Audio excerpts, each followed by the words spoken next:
오늘 은혜 받으실 하나님의 말씀은 에스겔서 38장 2절에서 9절까지의 말씀입니다. 우리 다 같이 합독하시겠습니다. 인자야, 너는 마곡 땅에 있는 로스와 메섹과 두발왕 곧 고게게로 얼굴을 향하고 그에게 예언하여 이르기를, 주 야훼께서 이같이 말씀하시기를, 로스와 메섹과 두발왕 고가, 내가 너를 대적하여 너를 돌이켜 갈고리로 내 아가리를 꿰고 너와 말과 기마병 곧 내 온 군대를 끌어내되 완전한 갑옷을 입고 큰 방패와 작은 방패를 가지며 칼을 잡은 큰 무리와 그들과 함께한 방패와 투구를 갖춘 바사와 구스와 북과 고멜과 그 모든 떼와 북쪽 끝에 도갈마 족속과 그 모든 떼 곧 많은 백성의 무리를 너와 함께 끌어내리라. 너는 스스로 예비하되 너와 내게 모인 무리들이 다 스스로 예비하고 너는 그들의 우두머리가 될지어다. 여러 날 후 곧 말년에 내가 명령을 받고 그 땅 곧 오래 황폐하였던 이스라엘 산에 이르리니 그 땅 백성은 칼을 벗어나서 여러 나라에서 모여 들어오며 이방에서 나와 다 평안히 거주하는 중이라. 내가 올라오되 너와 내 모든 때와 너와 함께한 많은 백성이 광풍같이 이르고 구름같이 땅을 덮으리라. 아멘. 저는 오늘 에스겔서 38장 2절에서 9절 말씀을 가지고 마지막 날에 이루어지고 있는 성경의 예언들, 이러한 제목으로 한번 말씀을 나누겠습니다. 믿는 사람이든 믿지 않는 사람이든 사람들은 요즘에 야, 세상 끝이 온 것 같아, 세상 종말이 올 것 같아, 이렇게 종종 말하는 분도 많습니다. 특별히 우리 믿는 분들은 그런 이야기를 많이 하죠. 세상 끝이 곧 올 거야. 그런데 우리가 알아야 될 것은 세상 끝이 오는 게 아니라 지금이 세상 끝입니다. 우리가 세상 끝에 살고 있어요. 그것을 여러분들이 깨닫길 주님으로 축복합니다. 주님께서 부활 승천하신 지 거의 2000년이 됐습니다. 아담 시대부터 아브람까지 2000년, 또 이제 모세부터 또 이스라엘 백성까지 2000년, 또 교회 시대 2000년이 이제 마무리되면서 주님이 다시 오셔서 이 땅에 하나님의 천년 왕국을 세우시는 그런 역사가 함께할 것을 믿습니다. 요즘은 또 새 2019년을 맞이하면서 얼마나 시간이 빠르다는 것을 저뿐만 아니라 많은 사람들도 그렇게 고백합니다. 진짜 시간이 빠른 것 같아. 이것은 어떤 의미에서 주님이 다시 올 때가 아주 가까이 왔다. 우리가 살고 있는 이 시대가 마지막 시대라는 것을 의미합니다. 성경에는 이 마지막 시대, 이 세상의 종말 때 어떤 일이 일어날 것인가를 많이 예언하고 있습니다. 주님께서도 사역 마지막 시간에 이제 예루살렘 성전을 버리시면서 밖으로 나옵니다. 그럴 때 제자들이 그 웅장한 성전을 보면서 말하죠. 주님 바라보십시오. 저렇게 웅장한 성전 얼마나 멋있습니까? 그러니까 주님께서 말씀하셨습니다. 좀 있으면 이 성전에 있는 돌 하나하나도 다 무너질 것이다. 그래서 제자들이 놀랐어요. 그런 일이 진짜 있을까요? 그러면서 조금 예수님께서 감난산에 올라가셨을 때 제자들이 아주 진지하게 물어봅니다. 성경은 24장 마태복음 3절에 말씀하죠. 예수께서 감난산 위에 앉으셨을 때 제자들이 조용히 와서 이르되 우리에게 이르소서 어느 때 이런 일이 있겠사오며 또 주의 임하신가 세상 끝에는 무슨 징조가 있사오리까. 세상 끝에는 어떠한 징조가 있을 것일까, 이렇게 말씀합니다. 그래서 주님께서 이제 그 3절부터 자세하게 말씀을 쭉 해주십니다. 이 24장 25장은 바로 이 마지막 징조에 대한 어떠한 모습을 설명합니다. 거기에서는 세 부류의 사람들에게 이야기를 합니다. 첫 번째는 이스라엘 백성들, 유대인들에게 어떻게 너희들에게 이 날짜에 이런 일이 일어날 것이다. 두 번째는 우리 이 땅에는 교회가 있죠. 이렇게 이 시대 교회에게 주시는 말씀이 있고, 세 번째는 뭐 이스라엘과 교회가 아니면 뭐 이방인들, 믿지 않는 세상 나라들한테 어떤 일이 있을 것이다, 이렇게 세 부류로 나눠서 설명을 쭉 합니다. 우리는 교회 시대니까 우리 교회에게 하시는 말씀, 교회에게 주시는 예언의 말씀, 징조는 어떠한 것이 있을까? 적어도 우리는 네 가지를 기억할 필요가 있다. 이 마지막 시대에 세상 끝의 종말의 징조는 네 가지로 저는 오늘 말씀을 드렸어요. 첫 번째는 바로 이스라엘이 회복된다는 거예요. 우리 마태복음 특별히 24장 22절에 32절과 33절에 주님께서 그냥 우리 교회에게 말씀하는, 교회에게, 우리에게 말씀하는 거예요. 이렇게 말합니다. 32절, 무화과 나무의 비유를 배우라. 그 가지가 연하여지고 잎사귀를 내면 여름이 가까운 줄을 아나니 이와 같이 너희도 이 모든 일을 보거든 인자가 가까이 곧 문 앞에 이른 줄을 알라. 이렇게 무화과 나무의 비유를 배우라. 원래 무화과 나무는 이스라엘을 상징하죠.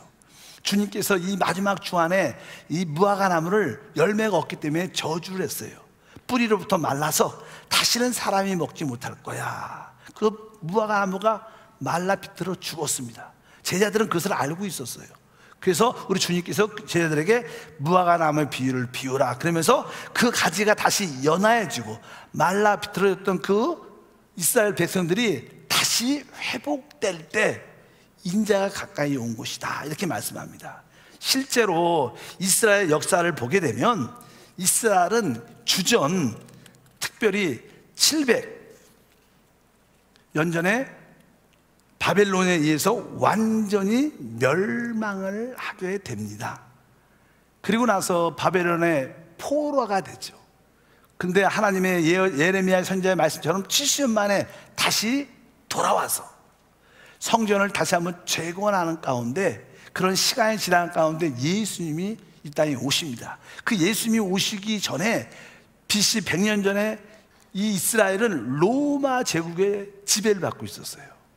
그리고 결국 예수님이 죽으신 지 30년, 그러니까 주 70년에 로마 티투스 장군에 의해서 예루살렘 성전이 완전히 파괴되고 이스라엘은 완전히 흩어져서 나라 자체가 없어집니다.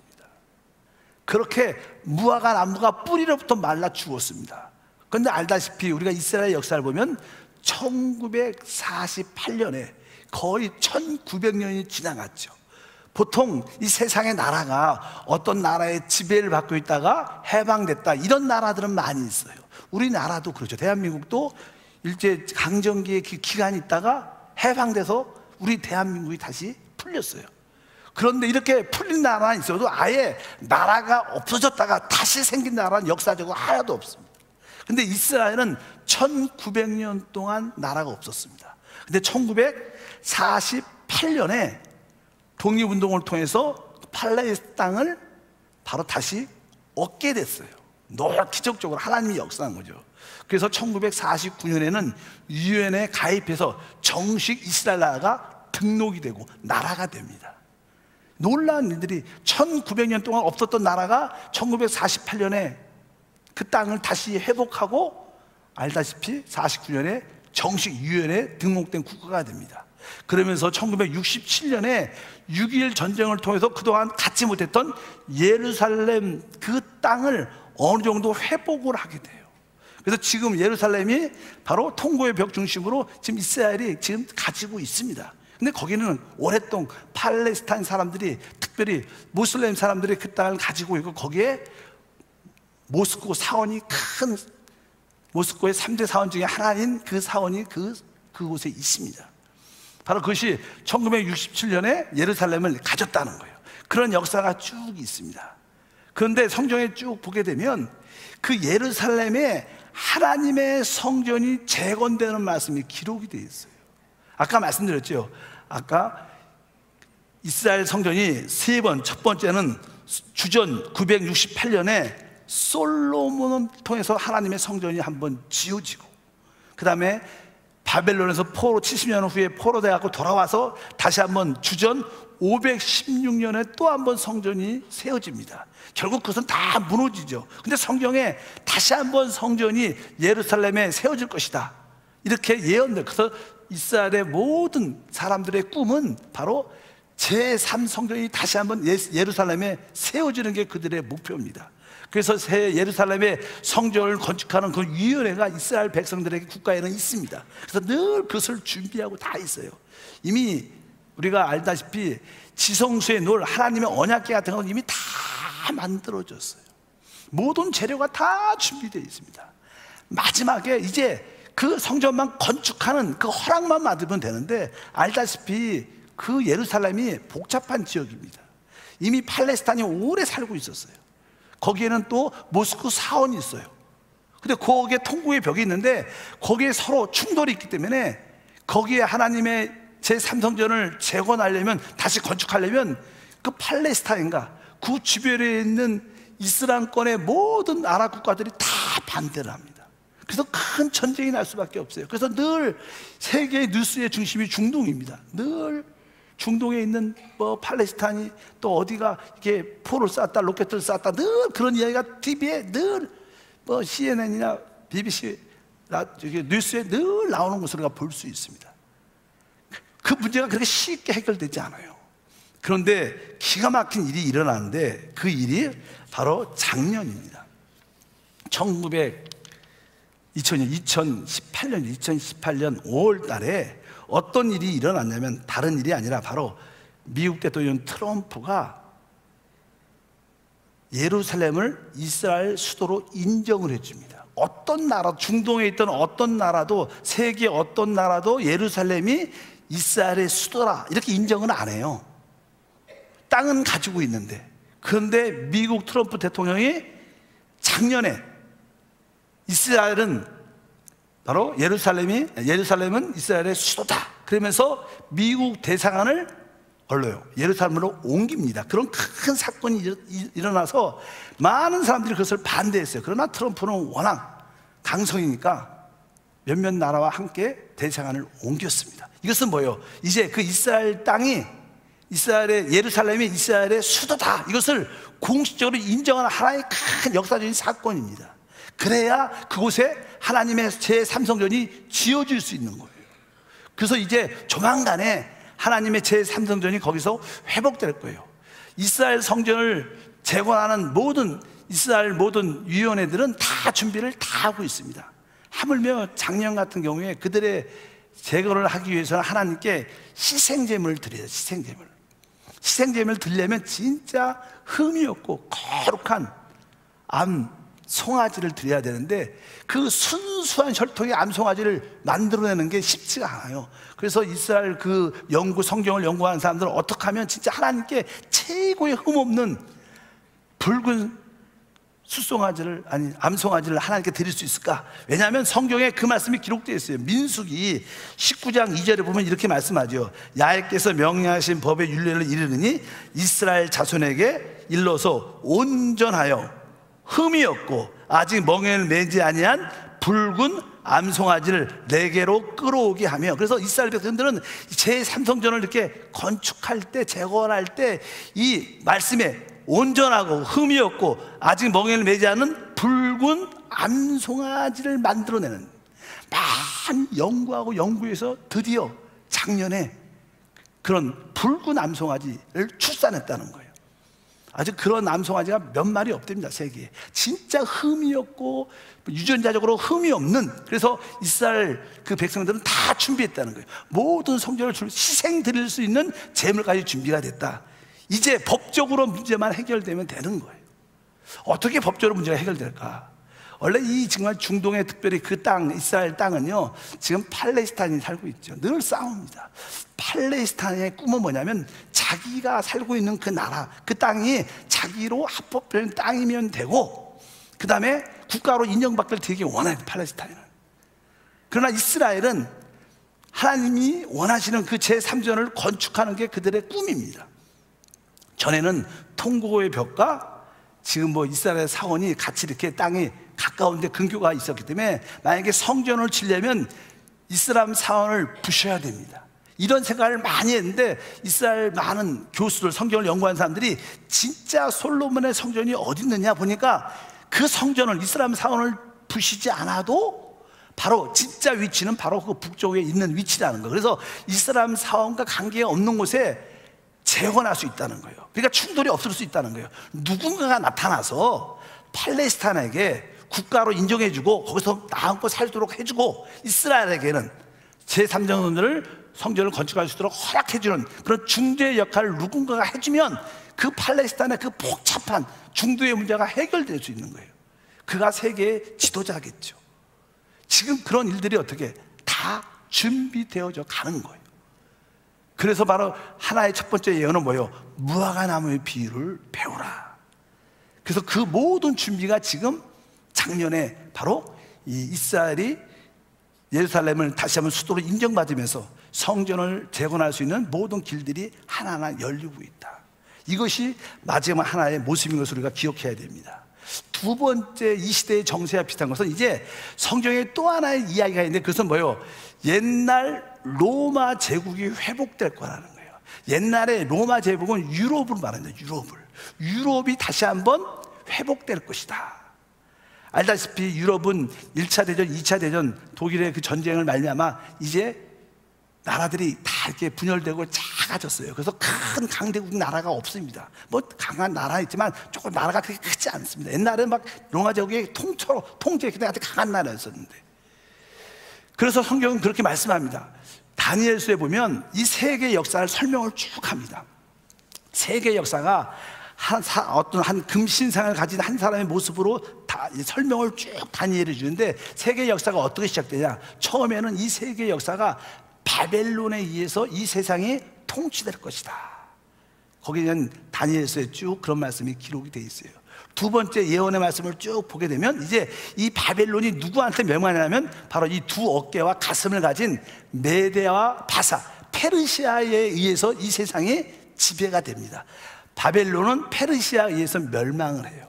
이 강력한 페르시아 이 나라도 결국 헬라 제국에 의해서 역사에 보면 멸망을 하죠. 근데 이 헬라 제국, 그리스 제국이 누구한테 멸망하냐면 알다시피 로마 제국에 멸망해요. 로마 제국. 그래서 로마 제국에 설명할 때 로마는 아주 강력한 국가력을 가지고 있지만 또 결국 시간이 지나서 이 배 밑에 보면 우리 다리가 이제 두 다리로 쭉 내려오죠. 세계 역사 두 나라로 나눠진다는 거. 로마가 그래서 동로마와 서로마로 나눠질 것이다. 그리고 맨 마지막에는 두 발이 있죠. 두 발에 5발가락, 5발, 10발가락이 서로 이렇게 섞이지 않을 듯 섞일 듯 이렇게 많은 갈령 가운데 마지막에 예수님이 오셔서 하늘에서 날라온 돌이 그 발을 딱 치니까, 발가락을 치니까 이 발에 나라가 무너지니까 이 온 사람의 신상이 무너져서 이 세상 나라가 그리스도의 나라가 되더라. 이런 말씀이 예언이 기록되어 있어요. 그래서 이 마지막 이 두 다리에서 다시 회복되는 10발가락 시대가 올 거다. 이런 말씀이 종말론 계시록의 강해에 늘 많이 있었어요. 성경에 여러분도 한 번쯤 들어봐요. 10발가락 시대.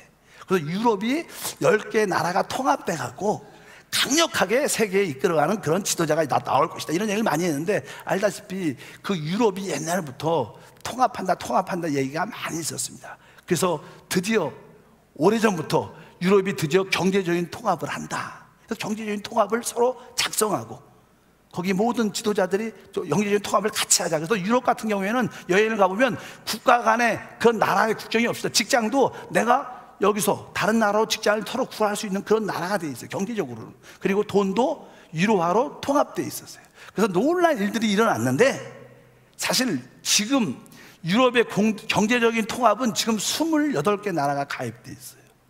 몇 개요? 28개가 가입돼 있어요. 그래서 저도 옛날에 말씀드릴 때, 야, 성경에는 10나라가 된다고 그러는데 28개 되게 많다. 이거 어떻게 정리가 되나? 이런 생각을 많이 했어요.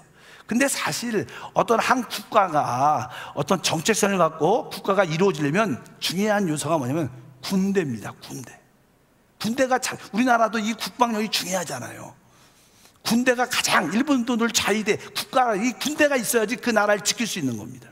근데 유럽은 그동안 전쟁을 많이 일으켰기 때문에 유럽 연합군뿐만 아니라 이 미국의 통제를 받습니다. 그래서 북대서양 조군, 나토라는 군사 조직이 있어요.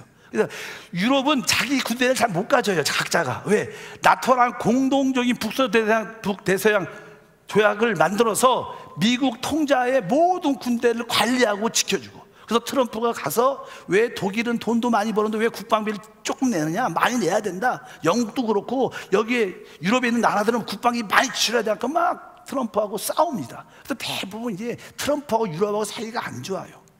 워낙 트럼프는 이 경제적인 어떤 사업성이 많은 사람이니까 아주 예민하죠, 예산에 대해서. 그렇기 때문에 이 유럽에서 점점 안 좋은 불씨가 계속 있었죠. 그래서 그들 꿈이 뭐냐면 너무 유럽에 있는 그 나토 북대서양 조구가 미국에 너무 영향을 받으니까 미국의 간섭을 받고 싶지 않은 거예요. 그래서 이제 유럽에서 불씨들이 일어납니다. 우리 유럽도 자체 군대가 있어야 된다. 그러면서 앞으로 러시아가 공격해 올지도 모르고, 가까운 중국이 올지도 모르고, 미국이 저러다가 우리를 괴롭히면 우리도 우리 자신을 지켜야 되지 않겠냐. 우리 유럽도 자체 군대를 만들어야 된다. 그래서 그런 부음이 살짝 일어났어요. 그 주도가 누구냐면 바로 프랑스의 마크롱 대통령이 자기 1차 세계대전 100주년 기념회 때 그걸 선포했어요. 그리고 나서 그 얘기를 듣고 독일 메르켈 수상이 적극적으로 도와서 9개 나라가 모였어요. 그래서 우리도 유럽 자체 군대를 만들자 서명을 했어요. 곧 만들 거예요. 만들어질 겁니다. 군대를 만드는 거예요. 거기에 가입한 나라가 9개 나라예요. 그런데 성경에 보면 나중에 러시아가 거기에 참여하게 됩니다. 그래서 10개 나라가 되면서 바로 마지막 시대 유럽을 이끌어가는, 또 앞으로 세계를 이끌어갈 수 있는 강력한 나라가 될 거다, 이런 말이 계시록에 이렇게 비슷하게 기록되어 있는데, 그런 현상과 말씀들이 지금 이 시대에 이루어지는 거예요. 옛날에는 경제적인 통합에서는 28개 나라였지만 지금 군사적인 유럽 군대를 만들기 위해서는 딱 10나라가 합치기 시작하는 거예요. 바로 이것이 이 마지막 때 하나의 성경에 예언된 모습이라는 거예요. 그래서 우리는 이 시대가 어떤 시대예요? 마지막 시대일 것이다. 그래서 열발가락 시대 유럽에 그 중동에 그런 영향을 주는 그런 나라가 강력하게 생기고, 그 10나라 중에서 이제 앞으로 그 3나라를 한 나라가 삼켜버리면서 거기에서 강 지도자가 나오면서 이 세계를 이끌어갈 수 있는 놀라운 사람이 나옵니다. 유럽을 회복하고 또 세계를 발전시키는. 그런데 우리 믿음의 사람이 볼 때는 그가 적그리스도지만 세상에서 볼 때는 그는 위대한 지도자입니다. 그런 일들이 성경에 나타날 것이다, 이렇게 말씀을 하는데 그런 것들이 지금 준비되고 있다. 세 번째 예언은 어떤 예언이냐면 계시록 13장 16절에서 18절 말씀을 다 같이 합독하면, 저가 모든 자 곧 작은 자나 큰 자나 부자나 빈부한 자나 자유한 자나 종들로 그 오른손이나 이마에 표를 받게 하고, 누구든지 이 표를 가진 자 외에는 매매를 못하게 하니, 이 표는 곧 짐승의 이름이나 그 이름의 수라. 지혜가 여기 있으니 총명 있는 자는 그 짐승의 수를 세어보라. 그 수는 사람의 수니 666이다, 이렇게 말씀합니다. 여기 보면 우리가 너무 많이 들어가고 666, 666 그런 수 많이 듣잖아요. 자, 사실 666이라는 뜻은 이런 뜻입니다. 우리가 예를 들어서 우리 바코드 같은 거 있죠. 바코드에 보면요, 지금은 바코드도 안 쓰죠. 여러 가지 코드를 많이 쓰는데, 바코드를 보면 자세히 보면 맨 앞에 깁니다. 조금 길고 나머지는 똑같다가 중간에 긴 게 하나 오고 또 맨 끝에가 길어요. 바코드는 다 그러니까 이거 숫자 아니냐는 코드 숫자가 아니냐는 그 긴 게 6이라는 숫자예요. 두 번째는 또 중간에 6. 그래서 666, 이 모든 것이 자동 시스템으로 인식된다는 거예요. 그래서 우리가 이제는 우리 자동 지급기, 현금 인출기에 가면 카드 같은 거 넣으면 어떻게 시작합니다. 그 다음에 뭐예요? 진행합니다. 끝났습니다. 그 표시를 이렇게 해주는 거예요. 시작한다 6, 중간 하고 있다 6, 끝났다. 이 모든 시스템이 다 자동 시스템이 이루어진다는 거예요. 요즘 시대는요, 현금이 없는 시대가 됩니다. 지금도 현금을 좋아하죠. 우리 한국 사람들, 중국 사람, 한국 사람은 싫어하지만 스웨덴 같은 나라는요, 그 국가에 뭐라고 써있냐면 현금 없는 국가를 만들자, 이렇게 늘 거거든. 그래서 스웨덴 같은 경우는 거의 80% 이상이 카드로만 쓰죠. 현금을 거의 안 씁니다. 요즘에는 우리는 카드만 갖고 가도 며칠 동안 여행을 살 수 있어요. 현금이 없어도. 그런 시대예요. 이 모든 것이 이렇게 자동 시스템으로, 이렇게 모든 매매, 아까 말씀드렸습니다. 오른손이나 이마에 표를 받게 하고 매매를 못한다. 이 표가 없으면. 그러니까 지금 카드는 갖고 다니면 분실 염려가 있으니까 나중에는 이 손이나 이마에 새겨서 손만 대면, 이마만 딱 대면 우리의 모든 확인이 다 통제되는 거예요. 이것은 뭐예요? 마지막 때 적그리스도가 이런 시스템을 통해서 사람을 다 통제한다는 거예요. 여러분 알다시피 요즘에는 무서운 시대입니다. 만약에 여기에 어떤 장로님이 계셔, 여기 어떤 권사님이 계셔, 부자셔.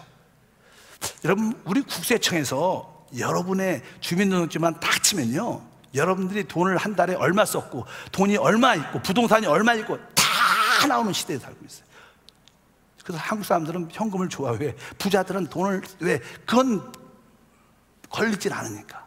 한국에 5만 원짜리가 나와도 만약에 수십만 장을 찍어도요, 회수율이 별로 없어요. 맨날 사라진대. 왜? 이런 것을 다 아니까 사람들이 은행에 넣어놓으면 모든 것이 다 이루어지고, 요즘에는 뭐 인터넷을 통해서 내가 가지고 있는 옛날에 통장이 한 10개쯤 있었는데 있는지 없는지도 몰라. 근데 요즘 어때요? 다 알아요. 그냥 컴퓨터만 치고 은행을 하면 내 옛날에 쓰지 않은 은행도 다 구자가 다 나오고 얼마 있는 것도 다 나와요. 여러분의 모든 것이 다 최고의 지도자에 의해서 통제된다는 뜻입니다. 앞으로는 세상이 그렇게 이루어질 겁니다. 그가 바로 우리를 다 통제할 겁니다. 누가? 적그리스도가. 이런 시대 준비가 다 돼 있다는 거예요. 적그리스도가 바로 이러한 통제 시스템을 사용할 것이다. 이것이 마지막 때에 나오는 일들입니다. 지금 그런 예언들이 거의 다 이루어졌습니다. 또 이 마지막으로 시대는, 성경의 마지막 시대는 아마겟돈 전쟁이 있어요. 아마겟돈. 여러분도 많이 들어봤죠? 아마겟돈 전쟁은요, 마지막 이스라엘이 이제 연합군에 의해서 침공을 받고 이스라엘이 멸망을 하게 됩니다. 아까 말씀드렸습니다. 여러분, 이 중동에서 특별히 팔레스타인과 이스라엘 관계에서 이번에 작년에 트럼프가 예루살렘에 미국 대사관을 옮겼을 때 모든 나라들이 다 반대하고 부정적인 입장을 표현했어요. 왜 그러냐, 저 트럼프는 왜 문제를 자꾸만 일으키냐, 이렇게 얘기를 했어요. 그러니까 세상의 대부분 사람들은 다 팔레스타인과 중동의 편이고 오직 이스라엘만 독자로 견디고 있는 거예요. 근데 사실 이스라엘은 조금 미국의 영향이 많이 받고 있죠. 왜? 미국을 금융계에 운영하는 모든 최고의 돈들의 부자들이 유대인들이기 때문에 유대인의 영향에서 미국은 벗어날 수가 없어요. 그래서 미국은 항상 이스라엘을 돕게 돼 있어요. 그런 상태 가운데 있는데 결국 누군가가 이스라엘의 꿈인 제3성전을 건축하게 만들어줍니다. 허락해줍니다. 그리고 팔레스타인에게는 국가를 인정해 줍니다. 그런 계약을 맺죠. 그것을 이스라엘에서 우리가 말하는 7년 계약이라고 말해요. 그래서 아주 평강 가운데 이스라엘도 자유하고 또 팔레스타인, 중동도 서로 다 자기 뜻을 이뤘으니까 아주 전쟁도 없고 좋은 그런 가운데 있는데, 그 기간이 3년 반은 잘 계약이 이루어지다가 3년 반이 지나면서 그 계약이 파괴되면서 전쟁이 나기 시작합니다. 그래서 이 팔레스타인 중심과 팔레스타인을 돕는 유대인들과 특별히 이스라엘과 큰 싸움이 있게 됩니다. 결국 미국은 이스라엘을 돕게 되죠. 그래서 세계의 마지막 전쟁이 아마겟돈에서 일어나요. 근데 아마겟돈이 어디냐면 그 북쪽 이스라엘 위쪽과 시리아의 남쪽에 있어요. 근데 아마겟돈의 전쟁이 일어나면 많은 연합군들과 군대들이 일어나야 됩니다. 근데 이것이 왜 이런 의미를 말씀하냐면 10년 전에 중동에 민주화가 일어났어요. 이집트부터 점점점, 그 사실 중동은 오랫동안 이슬람권이라 그런 이렇게 여자들도 되게 보수적이고 그래갖고 거기에 민주화가 일어나는 분위기가 아닙니다. 왕권 나라들이 있대. 그런데도 이상하게 우리 한국처럼 민주화가 일어나면서 민주화의 바람이 불면서 이집트에도 영향이 있고 많은 나라에 뭐 리비아, 뭐 에티오피아, 그래도 그것이 시리아로 넘어가서 시리아에서 많은 민주화 역사가 일어나갖고 뭐 알다시피 뭐 많은 사람들이, 왕들이, 많은 대통령이 밀려나가면서 시민들이 막 자꾸 정권이 있고 그런 일들이 계속 일어나는데 점점점 그 민주화가 잘 되다가 좀 잘 시지부지하면서 그런 뉴스가 많이 나다가 요즘에는 뉴스가 딱 한 나라만 나와요. 어떤 나라? 시리아만 나옵니다. 시리아 나라가 뭐냐면 바로 거기에는 IS와 그런 전쟁의 문제 때문에 내전이 일어나기 시작해요. 그래서 시리아 문제만 일어나서 시리아 내전 문제가 많이 일어납니다. 그래서 시리아 전쟁이 있을 때 많은 처음은 시작은 안 하는데 시리아의 그 내전에 여러 가지 관련된 지분을 얻기 위해서 여러 강대국이 그 전쟁에 지혜롭게 아니면 몰래 참여하게 됩니다. 그래서 러시아도 그 시리아 전쟁에 군대를 데리고 들어와요. 그 전쟁에. 원래 러시아는 이 부동항이 필요하니까 그쪽에 대서양 쪽에 부도양 때문에 그의 지분을 얻기 위해서 러시아도 군대를 갖고 들어왔습니다. 그리고 당연하게 그 내용들이 어디에 기록되어 있냐면 우리 한번 에스겔서 38장에 보면 2절부터 7절까지 그런 내용들, 이게 그냥 아마겟돈 전쟁에 대한 이야기입니다. 여기 보면 이렇게 써입니다. 인자야 너는 마곡 땅에 있는 로스와 메섹과 두바랑 곡에게 얼굴을 향하고 그에게 예언하여 이르기를 주 야훼께서 이같이 말씀하실 로스와 메섹과 두바랑 고가 내가 너를 대적하여, 여기 그냥 여러 가지 나라들이 나옵니다. 그 당시에 있었던 나라. 여기 보니까 첫 번째 뭐라 했어요? 로스는 러시아란 단어의 옛말입니다. 그러니까 러시아를 말해요. 북방에 있는 러시아와 메섹은 모스크바의 옛말이니까 모스크바에 대한, 이 북쪽에 있는 러시아권을 얘기합니다. 그러니까 로스와 메섹과 두바랑 고가, 그러면 거기서, 그래서 이 러시아가 어떻게 시리아의 전쟁에 이렇게 참여를 해와 있어요. 뒤에 쭉 보면 4절과 5절에 봅시다. 5절에 보면 그들과 함께 한 방패와 투구를 갖춘 바사란 나라는, 5절 좀 보여주세요. 5절 여기 보면 그 한 방패와 투구를 가진 바사가 나는 우리가 알다시피 메데아 바사는 페르시아를 말합니다. 페르시아가 어떤 나라냐면 이란입니다. 이란. 원래 옛날에 이란이 자기 나라가 페르시아였어요. 근데 그 나라 이름을 이란으로 바꾼 거예요. 그래서 우리가 이란이라고 하는데, 이란이란 말은 페르시아어로 페르시아 그따가 똑같은 나라. 우리는 지금 이란이라고 부르지만 그 이란 나라입니다. 이란도 사실 핵을 만들고 미국과 사이가 좋지 않죠. 지금도 그래요. 항상 그것도 강대국이었죠. 그래서 여기에 바사, 그 다음에 붓, 여기 바사와 구스는 뭐 이디오파도 민주화 때문에 지금도 작년도 이게 이디오파가 계속 민주화 시민 때문에 지금 내전이 막 사람들의 시민 행동이 막 일어나는 복잡한 나라입니다. 또 이건 리비아입니다. 리비아. 알다시피 리비아도 옛날에 핵을 만들려고 가다피 시대 때 막 이런 아주 복잡한 나라들이 이제 다 하나가 돼서 이스라엘을 공격할 것이다 이렇게 말씀해요. 또 고멜은 독일을 말해요. 독일은 1차 대전, 2차 대전을 일어났고 알다시피 유대인을 되게 히틀러가 싫어했죠. 그래서 그들이 지금 회개하고 있지만 또 마지막 때 되면 또 그런 모습을 갖나 봐요. 그러니까 고멜도 들어가 있어요. 독일도 그 모든 때와 북쪽의 끝에 도말가 족속은 보통 우리가 터키를 말합니다. 터키. 그래서 이 시리아 전쟁에 적어도 네 나라, 많은 나라가 내전도 아니니까 거기 아주 강대국 네 나라가 들어가 있는데 하나가 뭐예요? 러시아, 터키, 이란, 그리고 미국이 들어가 있어요. 미국이. 근데 바로 이제 마지막 때 아마겟돈 전쟁이 일어날 때 바로 거기서 그들이 쉽게 내려올 수 있는 길들이 된 거예요. 사실 아마겟돈에서 전쟁이 일어날 때 벼랑간에 큰 위에 있는 나라가 올 수가 없죠. 근데 하나님은 그 아마겟돈 전쟁을 준비하기 위해서 이미 로스와 메섹을 이미 시리아에 갖다 놨어요. 이란도 그곳에 갖다 놨어요. 터키도 갖다 놨어요. 미국도 갖다 놨어요. 그런데 미국은 나중에 이스라엘 돕기 때문에 지금 며칠 전에 미국은 시리아 전쟁에서 자기는 철수한다 그러죠. 어저께 뉴스에 나왔어요. 철수한다고. 미국은 철수할 겁니다. 거기서. 왜? 거기에 관여하고 싶지 않아요. 나중에 미국은 누굴 도와야 돼? 이스라엘 도와줘야 되니까 거기서 빠져나옵니다.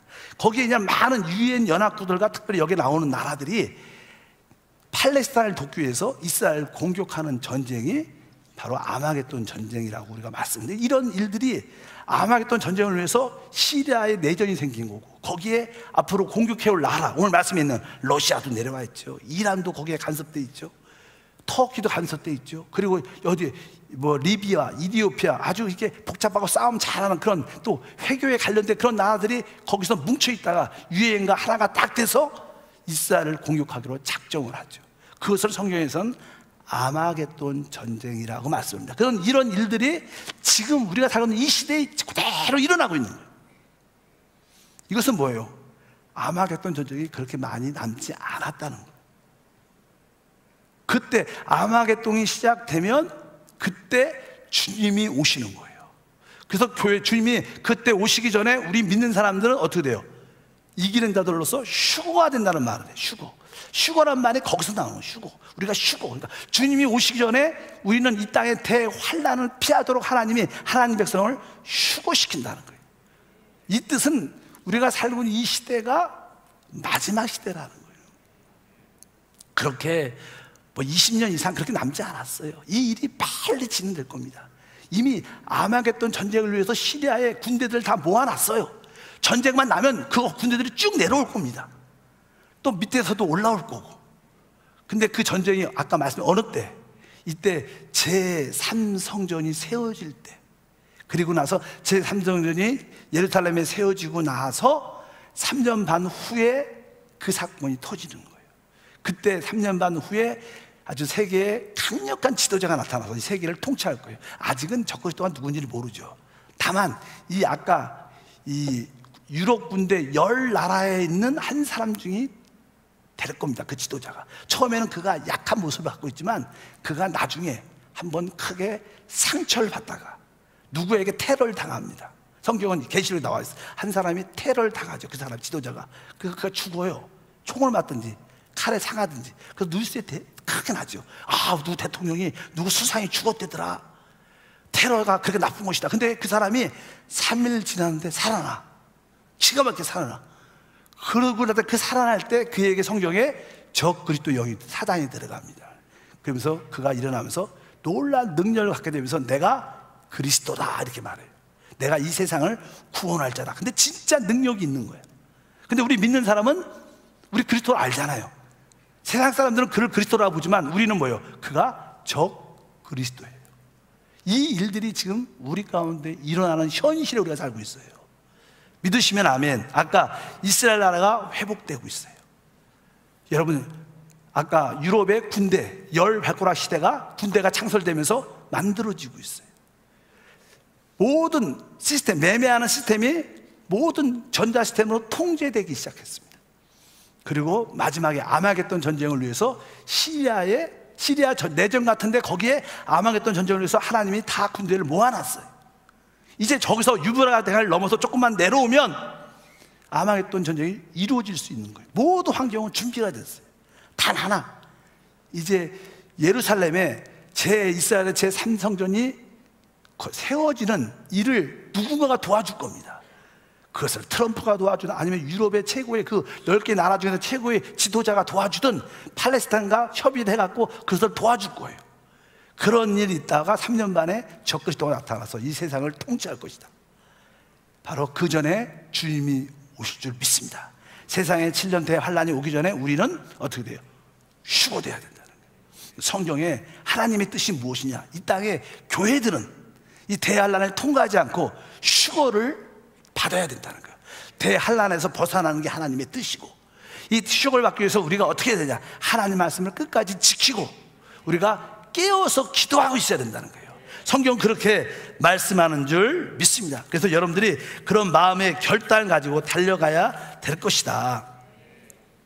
그래서 이 성경 말씀에 이 계시록 16장 12절을 보면 아마겟돈 전쟁을 위해서 이런 말씀이 기록되어 있습니다. 또 여섯째 천사가 그 대접을 큰 강 유브라데 쏘더니 강물이 말라서 동방으로부터 오는 왕들의 길이 예비되었더라. 그래서 그 아마겟돈 지역은 묵기도는 그 유브라데 밑에 있어요. 그래서 위에 있는 군대들, 시리아에 있는 군대들이 이걸 넘으려면 유브라데 강을 건너야 되는데 탱크들을 가지고 바로 그 강이 마른다는 거예요. 그래서 그들이 육지로, 도보로 그들이 다 건널 수 있도록 아마겟돈에 많은 군대들이 다 지켜갈 수 있도록 모인다는 거예요. 그때 성경의 계시를 보면 하나님이 이스라엘 구원해서 세계에서 큰 지진 3분의 1이 죽는 지진이 크게 일어나서 거기에 모였던 수억의 군대들이 그 지진에 의해서 다 죽게 되죠. 그러면서 하나님이 이스라엘을 구원하는 그런 역사가 성경에 기록되어 있는 줄 믿습니다. 그래서 마지막에 누가복음 21장 30절 다 말씀을 다 같이 읽어보면 이렇게 써 있습니다. 이러므로 너희는 장차 올 이 모든 일을 능히 피하고 인자 앞에 서도록 항상 기도하며 깨어 있으라 하시니라. 바로 앞으로 일어날 이 대환란의 일을 피해야 된다는 거예요. 피할 수 있는 길이 뭐냐? 우리가 휴거되는 겁니다.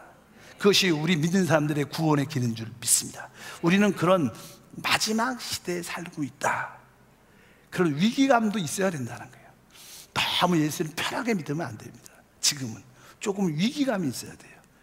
남들이 말하는, 성경에서 말하는 끝이 진짜 올 거야. 설마. 여러분, 하나님의 예언의 말씀은 100% 이루어져요. 100% 이루어집니다. 여러분, 이 환경, 이 마지막 시대도 다 이루어지잖아요. 이스라엘의 회복, 1900년 동안 없었던 나라가 어떻게 생깁니까? 다시 유럽 군대가 부활하잖아요. 10개의 나라로. 작년에 일어난 일이에요. 트럼프가 이스라엘의 수도를 예루살렘을 인정해 주잖아요. 인정해 줘야지 그곳에 성전이 생길 수 있는 기회가 생겨요. 다 이루어지는 거예요.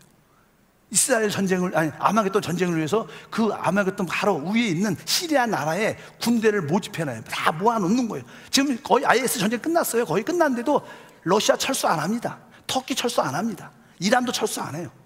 왜 하나님이 거기다 놔둘까? 좀 있으면 전쟁 날 때 그들이 하나가 돼서 이스라엘 치러 내려올 겁니다. 그 바로 내려오기 전에 우리 믿는 사람들은 쉬워되는 것이 성경의 가르침입니다. 여러분들의 그런 은혜가 있기를 주님을 축복합니다. 기도하겠습니다. 하나님 아버지 감사합니다. 우리는 어쩌면 이 마지막 시대에 살고 있습니다. 우리 성도들에게 좀 깨어있는, 근신하는 그런 마음이 있기를 원합니다. 이 땅에 임할 대환란을 통과하지 않고 우리가 영적으로 이겨 휴거에 참여하여 그리스도의 신부로 세워지는 최고의 복을 받도록 인도해 주시고, 우리 한세교회가 또 우리 한세 우리 모든 성도들이 이러한 신부로 이기는 자로 세워지도록 복을 내려 주옵소서. 주 예수 이름으로 기도함나이다. 아멘.